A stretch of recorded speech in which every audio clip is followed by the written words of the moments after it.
RamosLaw.com, text line 303-713-1043. Which player would you rather have than Bo Nix between the 11 players that were picked before Bo Nix? And you're not, when we're doing this exercise, this is unique to the Denver Broncos and Sean Payton and the exact situation that Bo is thriving in. Yeah. It's not like in just some sort of standard situation. It's unique to Denver here. So the player picked before Bo, the New York Jets picked Olu Fashanu, the offensive tackle from Penn State. Would you rather have that guy than Bo Nix right now? No. Although, you know how I am with my offensive linemen, right? Linemen, quarterbacks, they kind of go hand in hand. But guess what, Zach? We paid a lot of money for the line we have over here. It's true. You know, so I definitely couldn't take him. I know he's a talent, but I definitely couldn't take him. And he's still very much a work in progress. I was looking at analytics this morning for the offensive line. You know, they put him on a chart, and it's like divided into 4 quadrants. And if you're like up and to the right, you're doing great. If you're down, it's like he's down to the left. It's hard out there for the offensive lineman, man. It's hard out there for those pimps. You know, you're a rookie. Everything is going at you. You're playing against people like JJ or TJ Watt. Flashback with JJ, you're playing people like Max Crosby or defensive tackles like Zach Allen. It's a lot for a young rookie offensive lineman out there in the NFL. All right, so we would not have him over Bo Nix. The 10th pick, the Vikings picked J.J. McCarthy, quarterback from Michigan. That was my guy throughout the draft process. I watched him run that system with Jim Harbaugh at a really high level. Yeah. Really good athlete. Again, this is with the benefit of hindsight. Knowing what I know now, that man's on his 2nd surgery. He hasn't played. I know, man. That's scary. That's scary. You know, I don't know why they would rush J.J. McCarthy back when you know you're out for the whole entire season. I know that, like, it was a torn meniscus, so it's a little different than an ACL. Yep. But there's no reason to rush. And now you rush a player back, it ends up being where he ends up re-tearing something or gets an infection, and now you're back under the knife. Yeah. You know, it sucks for J.J. McCarthy. He was doing well in the preseason. He was. He was. Would you rather have J.J. McCarthy over Bo Nix right now? Oh, no. Absolutely not. Oh, no. Absolutely not. So that's a no. Let's go to the 9th pick. Going over players picked ahead of Bo Nix if we were to redraft the class. It was the Chicago Bears. Picked Rome Odunze, wide receiver out of Washington. Would you rather have Rome Odunze than Bo Nix?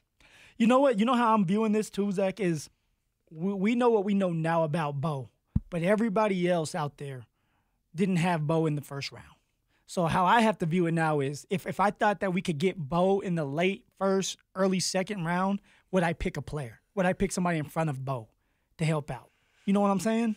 Kinda, but I'm again with the benefit of hindsight. So we have 11 weeks of football to react to. So it's like kind of like seeing the answers of the test. Yeah. At least the early results now. At least the early results.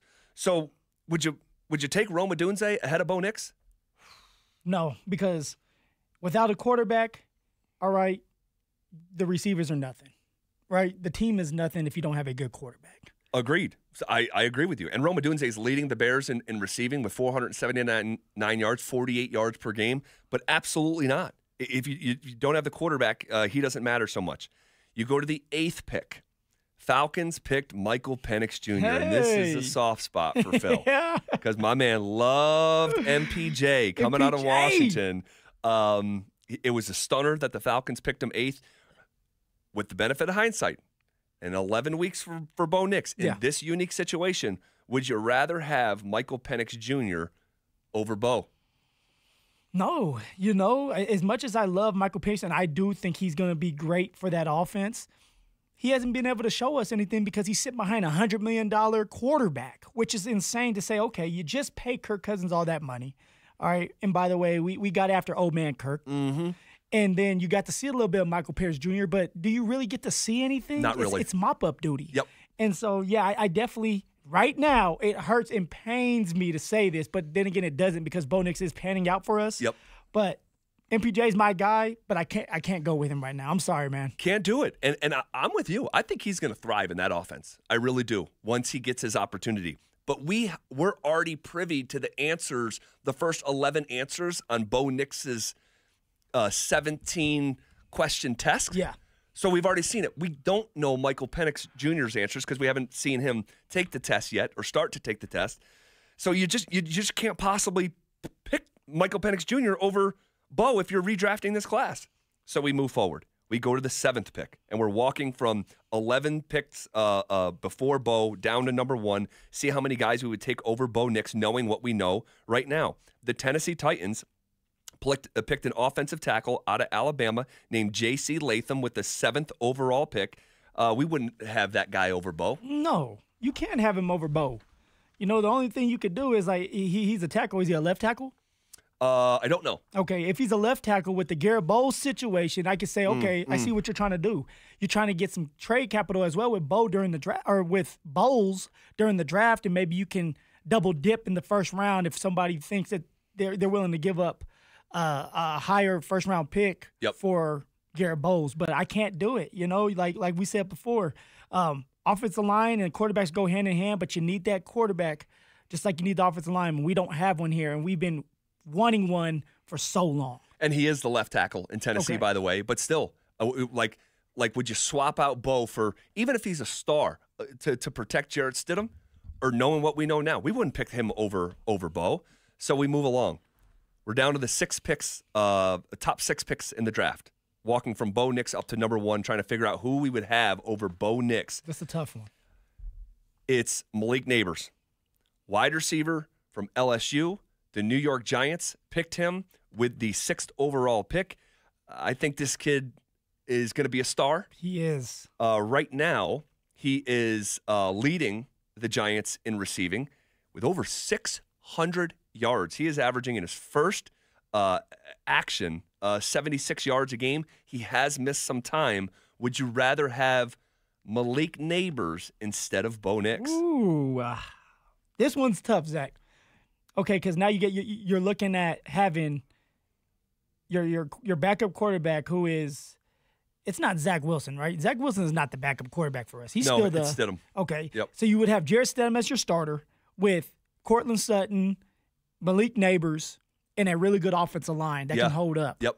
And then you may be able to go in the draft next year if you suck and get somebody like Shedeur Sanders. But now you're starting to build those weapons out.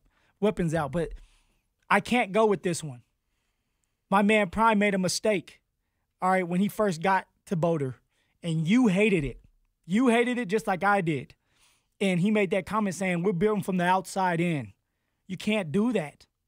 And so if I'm saying that, that's a receiver. The receiver's on the outside. You got to build from the inside out. That means your offensive line, your quarterback, not necessarily a running back right now, but your offensive line and quarterback, a tight end, and then you start to expand out. So with that being said, I can't go with Malik Neighbors. I think he's going to be a talented receiver for a very long time. He's going to be a superstar, and I would love to have him.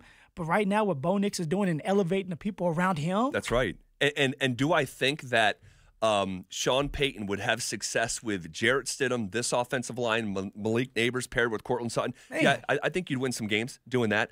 But does it surpass or supersede a franchise quarterback? That's what, this is the point of this exercise. We got the 11-game head start. And I wouldn't swap out, I don't think, any receiver in football, even the best, over a potential franchise quarterback. And please reiterate to our listeners that we love Bo. All right, we love what's going on. This is just something that we're doing. Yes. I'm trying to figure out, if we redrafted the class right now, what players would you pick instead of Bo Nix that were taken ahead of Bo Nix? There's only 11 of them. So, and just to reiterate, it's not in just a standard situation. It's here in Denver, the unique situation here in Denver. So we get to the 5th pick. All right, these are the top 5 picks. Los Angeles Chargers picked Joe Alt, offensive tackle, left tackle, out of Notre Dame. Would you take that guy over Bo? He's a tough dude. He's, I got to watch a couple of his games. Actually, he's a young one that during a game against, I forgot the team, the player had Herbert's leg. Oh, yes. And that lineman went. If you guys remember, there's a lineman that dived in and hit the defender. I think that was that young man. It was. Right? He gets it. He understands it. That's a rookie tackle that's protecting his quarterback. You got to love linemen like that. And you know you have to build your team with offensive linemen. But like I've said with the other offensive linemen, we have a good unit with us. We need a quarterback. Yeah. Therefore, okay, Joe Alt. Can't do it. No. Can't do it. I'm not giving you the rose. I don't love you that much. And I believe Jim Harbaugh gave him the game ball after that. Oh, he did? I believe so. You have to. And that's so Jim Harbaugh. Like, no, that's our identity. That's our identity. And Joe Alt is playing right tackle. I said left tackle. He's playing right tackle there for the Chargers. They have the kid, Rashawn Slater, who they took in the first round out of Northwestern a few years ago, playing on the left side. We're down to the top 4 picks. Arizona picked Marvin Harrison Jr., wide receiver out of Ohio State. Would you take Marvin Harrison Jr. over Bo Nix, knowing what we know after 11 games? I like Marvin Harrison Jr., and I used to watch his father, like all of us, with Peyton Manning. But you know what? Like we said before with the receivers, all right, you're only as good as your quarterback, unless you're just getting the separation that's so insane that it doesn't matter who is your quarterback. Do I think that we could make it work? Or with Stedham and someone like Marvin Harris Jr. and Cortland Sutton? Yeah, I think we could still be winning some games. I don't know if it looks like this, but we're still competing because you still got Sean Payton. You still have that dominant defense. But I love me some Bo right now. You know, I'm starting to like Bo every single game. I'm starting to like Bo more. I know my heart wants to be with MPJ, but he's not there. He's the enemy now. Yeah. He's the enemy. I got to go with Bo. Got to go with Bo. Can't pick Marvin Harrison Jr. over Bo Nix. You get to the top 3 picks. Uh-oh. This is where it gets pretty interesting. It's dicey. All right, so we have counted down pick 11 through pick 4. All right, and we would not pick one of those guys over Bo Nix. You get to the 3rd overall pick. The Patriots picked Drake May, quarterback out of University of North Carolina. Would you pick Drake May over Bo Nix right now, knowing what we know after 11 weeks? You know what? Drake May is coming around. He's starting to have some really talented throws, some really elite throws. I agree. He can move, too. Yeah, they decided to sit him at the beginning of the year for Brissett. And you know what? We've argued about, hey, should Jarrett Stidham start in front of Bo Nix, right? And you argued that. Oh, okay. I did. You're right. I did. I did. And you know what? I was still arguing. There's a couple ways you could do things. Really? Look, we're happy now. Yes, we are. Okay, we're happy now. But guess what? Those first 4 games? Yeah. Are we forgetting? It was negative 7 yards. It was slow starting. It was like there's no doubt. Let's not forget, y'all. Yeah, like we're happy now. We're in the moment. But week 1, 2, 3, and 4, we were kind of scratching our heads saying, "Hey, this is going to be a long year." Yes. But things are turning it around the right way. The question is, and there's no way of knowing, right? There's no way of knowing. But like, was Bo gonna go through that anyway? Like, let's just say he sat the first 4 games. Yeah. Do you go through what he went through in the first 4 games in games 5, 6, 7, and 8? There's no way of knowing, but there's. You would think so, right? You're a rookie quarterback. Probably. Like nothing's going to take the place of being out there with the game action, having to change plays. Omaha, right? Or we're good. Like doing things like that. Like you have to get the reps. All right, that's why we told Stink and them that we wanted to see more Bo in camp. The reps matter. Yep. All right, for some reason, they didn't want to give my man the reps at the beginning. Now, looking good. Or the middle. And kind of towards the end. Broncos would have won one of those first 2 games if Bo had just gotten the lion's share of the reps. You can't tell us anything other than that. Yeah, you're right. We probably would have won one more game. They were both 1-score games. Bo was trying to figure out in September what should have been figured out in August. All good. I like what I'm seeing in Drake May, but there's a reason why a lot of people were down on Drake May, and so I'm interested in seeing as the last 6 games of the year where Drake May goes. Does he start to continue to climb in the right direction, or does he kind of start to sputter because of where he's with, or who he's with, and where he's at? But we agree we would not pick Drake May over Bo. All right, so now we're down to literally picks number 1 overall and number 2 overall. Uh-oh. This is a tough one right here. 2nd overall pick. All right. And it's okay. It's okay. Like, no matter how this goes, this Look at you. This next 4 or 5 minutes, it's okay. I feel like you're setting up to say something. No, because I just want, and this is for like the listener out there too, because you guys are a part of this. We don't know how this is going to age. Yeah. With Bo, with Jaden, or Caleb. Any of them. But we're going off of what we know right now as it relates to the unique fit here in Denver.